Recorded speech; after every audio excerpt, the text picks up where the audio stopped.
बम culture आया क्यों? ये नौजवान भटक क्यों रहे हैं? इसके असबाब हैं। आपने देखा होगा कि चार मीनार बना, आप बोले ना चार मीनार से, चार मीनार बना। चार मीनार ना कल काम का था ना आज काम का है। खामखा बीच में ट्रैफिक को रोक रहा हूं, कोई मकसद ही नहीं है चार मीनार का। अब बन गया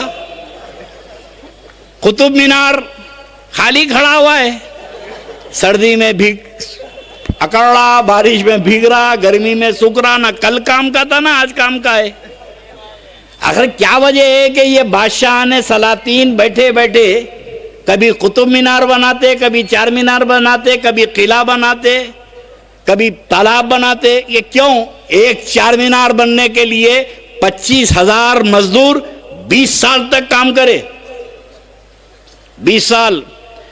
दूसरी इमारत बनी वहां 25,000। तो बादशाहों का मकसद ये था कि लोगों को खाने पीने को दे दो, थक के सो गए तो हुकूमत के खिलाफ नहीं सोचते,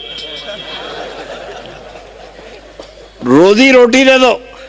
अब दिन भर उन्हें मेहनत करके शाम में हुकूमत के खिलाफ सोचता, मुल्क के खिलाफ सोचता, रात को थक के सो जाता, फिर सुबह उठ के काम को चले आता। तो ये बड़ी बड़ी जो बिल्डिंगें बनी, इसका मकसद ये था कि अवाम को रोजी रोटी फराहम कर दो, इनको खाने पीने का इंतजाम कर दो। न ये हुकूमत के खिलाफ सोचते, न मुल्क के खिलाफ सोचते। तो आज के इस दौर की हुकूमत के लिए भी मैं ये ऐलान कर रहा हूं, अगर मुल्क में दहशत पसंदी का डर है तो एक ही सूरत है कि मुसलमानों को नौकरी दे दो।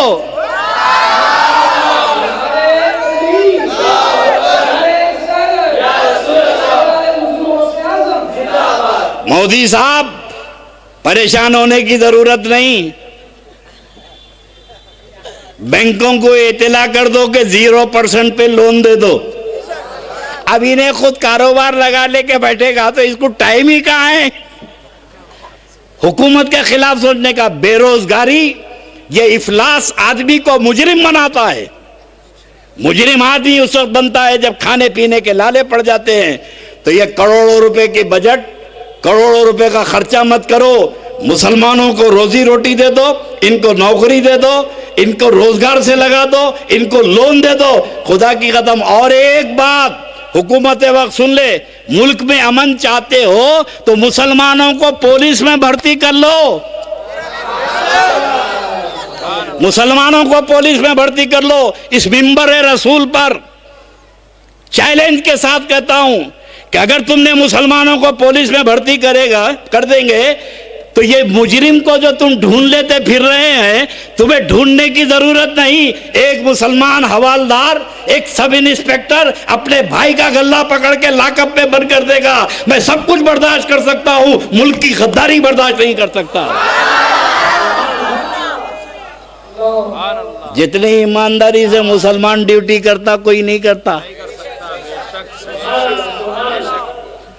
अरे मैं तो तजुर्बे में देखा हूं, वही फसादात में पुलिस वाले पकड़ के लेके, बड़े भाई वहां पर कांस्टेबल है और छोटे भाई को भी नजर पड़ी, भाईजान रुक फट, अंदर डालो जी इसको। सग्गा भाई है, सगे भाई को ले आके लॉकअप में डाल दिया। जब भाई छुट के जमानत पे आया तो मुंह फैला के बैठा है। तो छोटे भाई पूछ रहे, नाके में तो नहीं पहचाने ना? बोले नाके में मैं पुलिस ऑफिसर था और तू मुजरिम था। मैं मुजरिमों को पहचानने के लिए नहीं गया, मुजरिमों को पकड़ने के लिए गया हूं। ये मुसलमानों का किरदार है। तो मुल्क में अमन और शांति चाहते हो तो मुसलमानों को पुलिस में भर्ती कर लो। कोई अलकायदा बेकायदा गलती से भी महल्ले में नहीं घुसेगा। तुमको ढूंढने की जरूरत नहीं पड़ेगी। तुम्हारा पुलिस कांस्टेबल जो मुसलमान है ये पकड़ के लाके बोलेगा, साहब वहां था अलकायदा, यहां आ गया बेकायदा। खुदा की कसम, हमसे ज्यादा वफादार इस मुल्क का कोई नहीं है।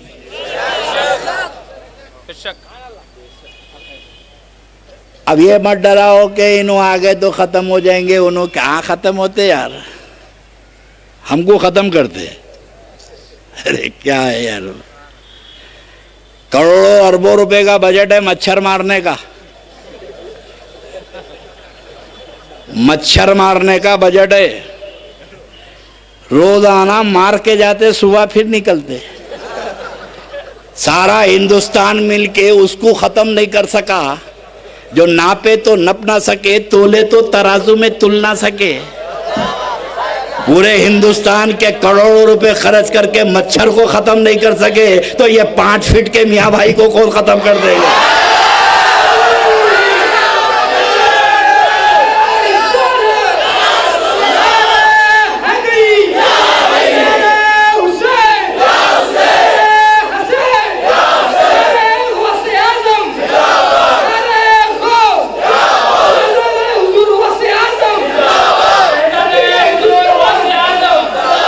और एक बात पते की बताता हूं, पुलिस ये भी बात मेरी सेंटर तक पहुंचा दे, मुसलमानों की आबादी से आरएसएस को बड़ी तकलीफ है। बहुत मरोड़े इतने हो रहे हैं, इतने हो रहे हैं। अबे तुम भी कोशिश करो ना।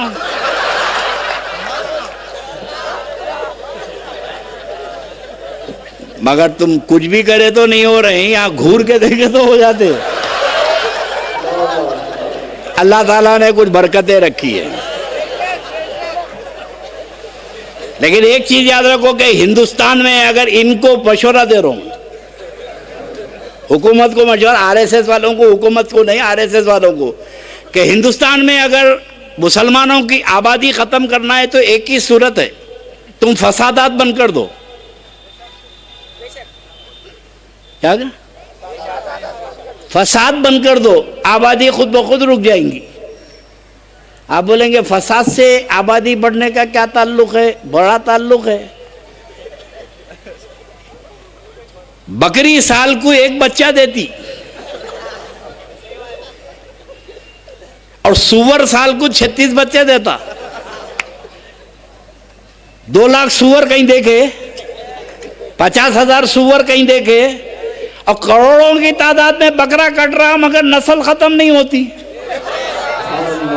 करोड़ों की तादाद में बकरा कटता मगर नस्ल खत्म नहीं होती, क्योंकि बकरा अल्लाह के नाम पे कटता है। और जो चीज अल्लाह के नाम पे कटती है, अल्लाह उसकी नस्ल को मिटने नहीं देता। तुम फसाद में एक को मारोगे तो 12 पैदा होंगे।